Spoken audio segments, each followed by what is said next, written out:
Court of Thorns and Roses by Sarah J. Maas was just what I wanted. Sarah J. Maas is one of those people that just gets fairies. Like, some people understand paranormal romance, some people understand thrillers, mysteries, etc., but she really gets fairies. She doesn't go all Midsummer Night's Dream on all of them, which I really appreciate, but she keeps the idea of of fairy lore alive whenever she uses them in her novels. Dragged to a treacherous magical land she knows about only from stories, Feyre discovers that her captor is not an animal, but Tamlin, a high lord of the fairies. As her feelings towards him transform from hostility into a fiery passion, the threats against the fairylands grow. Feyre must fight to break an ancient curse, or she will lose Tamlin forever. I actually didn't read the description before I went headlong into it. I just assumed that because it was Sarah J. Maas, it would probably be fabulous and I'd be fine. So it kind of reminded me of a bunch of little stories all mixed up in one. Beauty and the Beast for a while, because she was taken from her family by a beast and forced to live in a castle, and they all had masks on that they couldn't remove because of magic, kind of like how in Beauty and the Beast they were all turned into like furniture objects and stuff, and he could turn into a beast even though he was like very civilized, breaking a curse with love. I kind of got a Persephone vibe at the end when she makes a deal with Rhysand and gives away a week of her life every month. And Persephone gave away a few months of her life every year in order to survive because she wanted to eat the pomegranate seeds. With Hades, the characters have to go to the Dark Realm even though they're part of a spring court. Even when I say it kind of reminded me of these stories, it didn't allude to any of them strongly enough that it was a picking of one story and replacing of the names. Feyre is a badass, starving hunter in a poor town who used to be really rich until her father lost all of their money, and now she's the only one in her family who works, and she's the only one in her family who can hunt and make sure that they don't starve to death. But when she accidentally kills a fairy who was in wolf's clothing, she gets punished by the fairies he came from. And he said, you can either die or come with me, and so obviously she went with him because who wants to die? And Tamlin, he just wants to give her a better life, and I understand that she's all sad because her family's gone, but her family was awful and I hated them all because they just like watched as she crumbled and struggled all the time. They didn't even want to like chop wood to help her out. I was like, really guys? But Tamlin just wanted to make her happy, and she doesn't want to be happy because she doesn't trust Tamlin. If I was taken by a magical fairy into the like fairy realm called Prithian, then I probably wouldn't trust him either. I appreciate the fact that Feyre is a very like well-rounded character with a nice character arc and character development. It's not that she's stubborn, it's just that she has come to learn that she can only rely on herself, and she is quite talented at hunting, but she hates killing for no reason. She thinks if you kill for survival, that's one thing, but if you kill just to kill, you should be remorseful.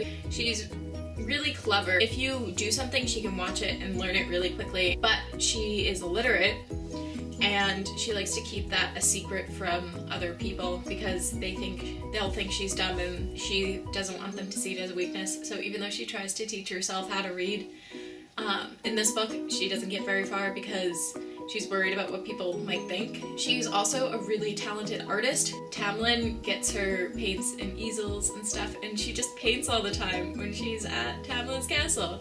And it makes me really happy because she's happy all the time. One thing to be said about Sarah J. Maas is that her main characters are very well developed and interesting, multiple dimensions, but her other characters sometimes fall flat. Not that the male characters are completely flat, but Feyre is just so dimensional that they're flat in comparison is probably a better way of putting it.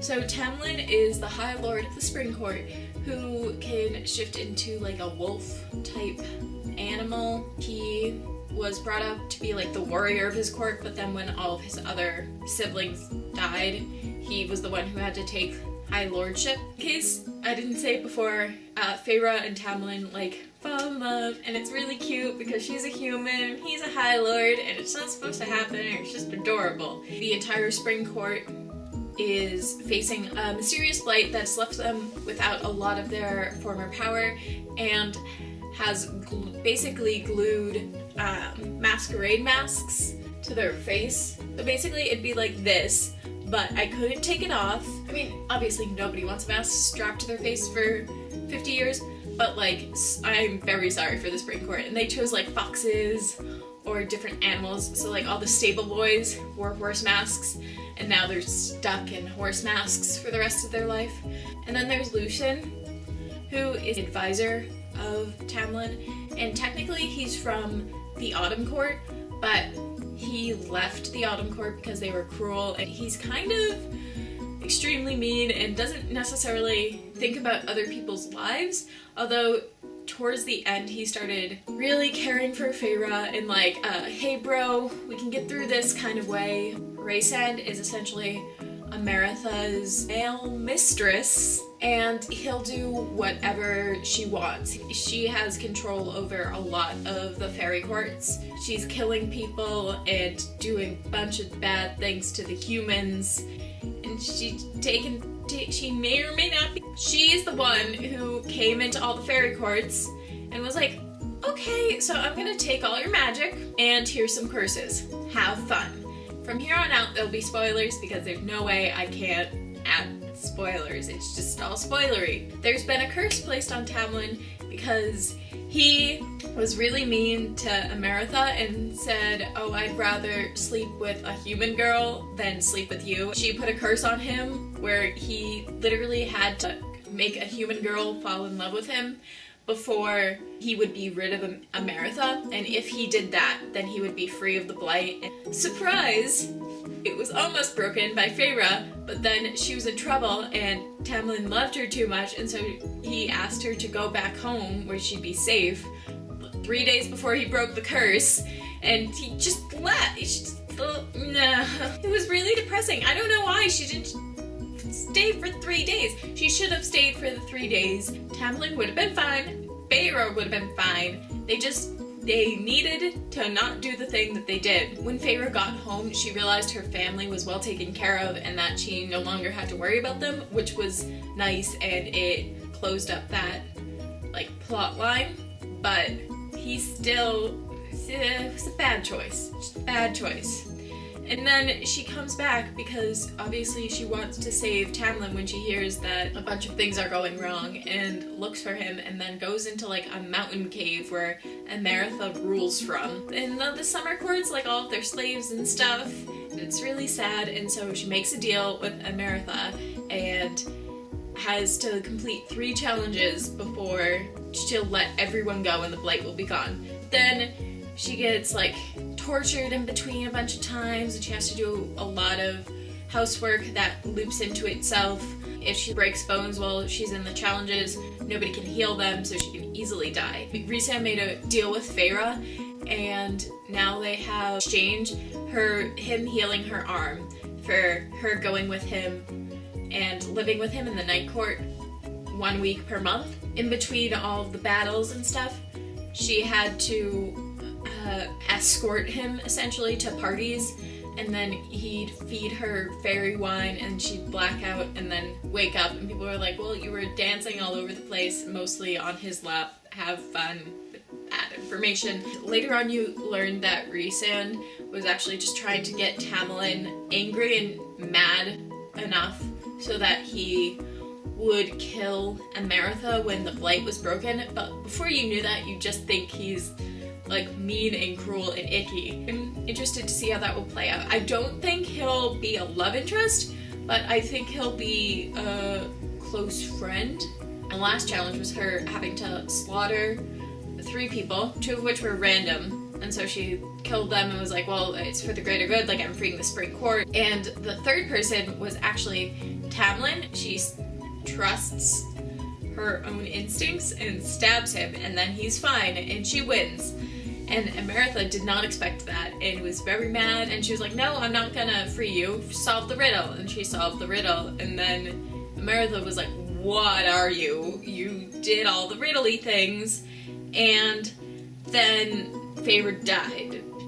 She wasn't getting back up as a human person because everybody was really thankful that they didn't have to listen to Ameretha anymore. She got a bunch of fairy gem type things, and she's a fairy, and we'll see how that will go. I'm honestly not sure. She's really guilty at the end because of the people she killed in order for everyone to be free. I'm gonna talk about the world really quick.